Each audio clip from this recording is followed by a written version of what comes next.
महायुतीमध्ये नाशिकच्या जागेवरून अद्यापही रस्सीखेच सुरूच आहे। शिवसेनेच्या कडवट आणि अनपेक्षित विरोधामुळे नाशिकचा उमेदवार अजूनही जाहीर करता आलेला नाहीये। हेमंत गोडसे अजूनही चमत्काराच्या आशेवरच आहे। पाहूयात।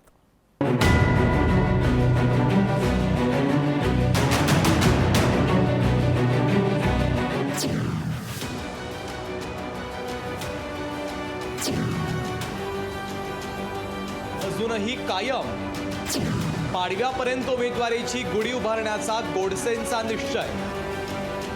महायुतीमध्ये नाशिकची जागा कुणाला हा कळीचा मुद्दा बनला। नाशिकची जागा शिवसेनेनं जास्तच प्रतिष्ठेची केली आहे। कोणत्याही परिस्थितीमध्ये नाशिकची जागा सोडायची नाही असा निश्चय शिवसेनेच्या नेत्यांनी केला।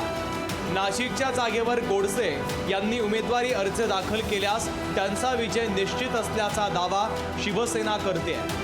महायुतीला जर आपल्याला जास्त सीट पाहिजे असतील तर एक एक सीट ज्याला आपण महत्त्वाची म्हणतो, मग नाशिक का नाही? आज नाशिकची परिस्थिती अशी आहे की हेमंत गोडसेने फॉर्म भरला तर तो विजय घोषित झाल्याचं इतकं चित्र स्पष्ट असताना ती जागा का सोडावी? हेमंत गोडसे नाशिकच्या जागेसाठी प्रचंड आशावादी आहे। गुढीपाडव्यापर्यंत उमेदवारीची गुढी निश्चित उभारू असं गोडसे यांनी सांगितलं। जितना बड़ा संघर्ष होता है उतनी ही बड़ी जीत होती है आणि सब्र का फल मीठा होता है।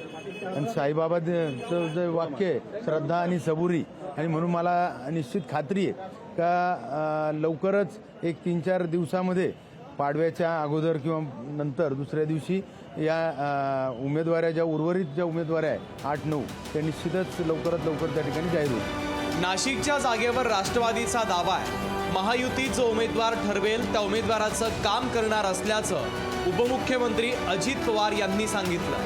महायुतीचे उमेदवार ज्या ज्या भागामध्ये दिलेले आहेत तिथं भारतीय जनता पक्ष, राष्ट्रवादी काँग्रेस पक्ष, शिवसेना आणि त्यांचे मित्र घटक पक्ष हे सगळे कार्यकर्ते काम करतील।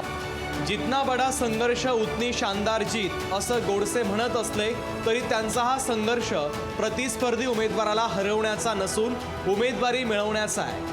त्यामुळे उमेदवारी जरी मिळाली तरी महायुतीतल्या संभाव्य असंतोषाचा फटका गोडसेंना बसल्याशिवाय राहणार नाहीये। ब्युरो रिपोर्ट, लोकशाही मराठी, मुंबई। लोकशाही मराठी, ऐका, पहा, जागरूक रहा।